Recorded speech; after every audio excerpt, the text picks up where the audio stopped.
Taking EDTC 300 was a huge learning experience for me, and I never expected to love the technology so much. I got a lot out of this class, and even though I was nervous to take it at the beginning, I'm glad I did.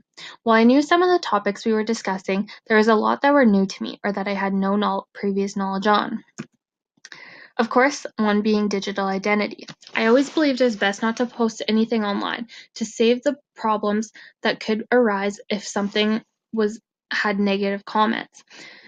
I was wrong. It is very important to actually post positive information about yourself and positive resources online in order to start creating your positive digital identity. Watching The Price of Shame, a TED Talk by Monica Lewinsky, The Sextortion of Amanda Todd, and Carol Todd's TED Talk made me realize how important it really is to start beginning to post positive resources online about yourself and about what you're about, in order to make sure you're not creating a negative digital identity about yourself. The next topic we would discuss would be Zoom. Zoom is how we actually took this class. I was nervous to use Zoom at the beginning and still had some questions about it. Like, what if I wanted to take the class in my pajamas, or what if my dog barked? Lucky for me, I had nothing to worry about. Zoom was an incredible tool and an awesome opportunity that I got to experience. The Zoom classroom was very amazing. You were actually able to mute your microphone and stop the video if you needed to step out of the room. It allowed for you to have chats and actually type in them questions and resources and share with your other classmates without actually having to use the microphone, although we still sometimes had to use it. And then, of course, there was breakout rooms, small rooms that the host could put students in order to create small groups that could discuss class material in without having to discuss it within the whole class. And of course, next comes WordPress, the blogging site that most of us chose to use. I had used WordPress before, but had never actually been taught how to use it. This class has taught me about the admin page that allows you to control your entire blog and create it. And of course, that would mean creating categories to organize all of your posts. The admin page is very helpful as it had all of your comments made on your blogs as well as all the comments you make on others' blogs in one handy location. Of course, we learned other things, such as embedding YouTube videos. I mean, how convenient would it be to have a YouTube video right in your own post? And then, of course, there's pingbacks. Don't know what that is? It's okay, neither did I. A pingback is when you want to share one of your classmates' blogs in your own blog. You highlight the word, you paste the link of their post on that word, and then it sends the person a pingback, and they are able to allow if they're going to let you use their post in your post. And then, of course, there is actually linking articles and resources into your post instead of actually having the link right there. You just click on the word and add the link, and then it highlights the word, and you're able to click on the word after to go right to that resource. And we can't forget widgets. I mean, who wouldn't want their own Twitter feed right on their blog? Speaking of Twitter, Twitter's our next topic. Now, I'd used Twitter before, but I never understood how to use it in an educational way. I always just thought it was for fun and games. Again, I was wrong. The first step of Twitter was to add a professional picture. I'm not gonna lie, I never actually thought I would put my picture on Twitter, let alone have 193 tweets. I've come a very long way. Of course, you want to have that professional picture as well as a professional bio, which tells your followers a little about yourself. For example, #EdTech.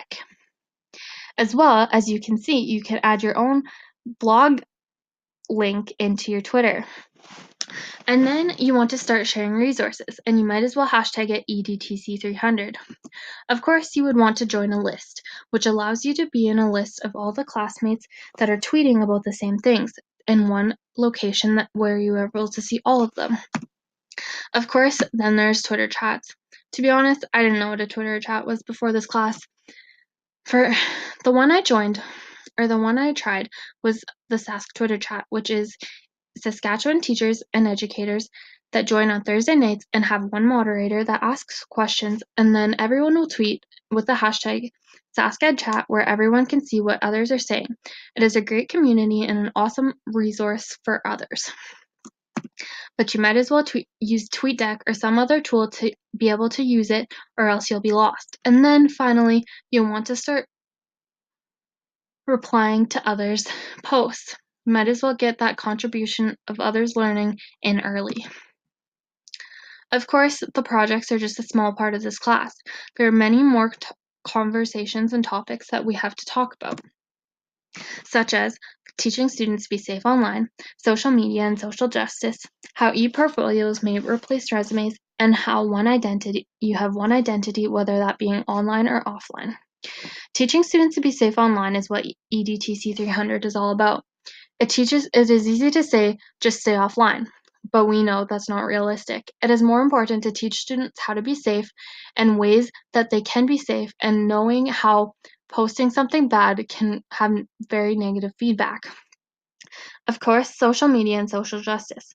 We all see the social justice hashtags, and whether we think not responding to them is being neutral, it is actually sending the wrong message. It is much better to respond to them so people know you are up on current events and that you actually care. Of course, e-portfolios may replace resumes. That being said, for example, your WordPress. You would want your WordPress to show who you are about and your ways of learning for your future employers. You would want your future employers to show that you are open to continuing learning as well as helping others learn. Then we have the one identity concept, and that was brought to us by Dr. Alex Couros, and that's an example of how we have to be professional online and offline and make sure those worlds collide and not having two separate ones. Of course, there's many tools and other concepts we looked at, such as fake news being a big one in today's society. We learned how to find credible sources and how, if we read something, how to fact check it and make sure that we are not spreading fake news. Of course, so we then learn coding, which is important to learn how and why things like our social media accounts exist. Of course, there's Feedly, an RSS reader that allows you to filter through and read blogs you want to learn, such as EdTech, education, higher learning. And then we have the Google Plus community, a great place to share resources with your class and have everyone in one spot. Of course, there's so much more that we learned, but there's so little time. Thank you for listening.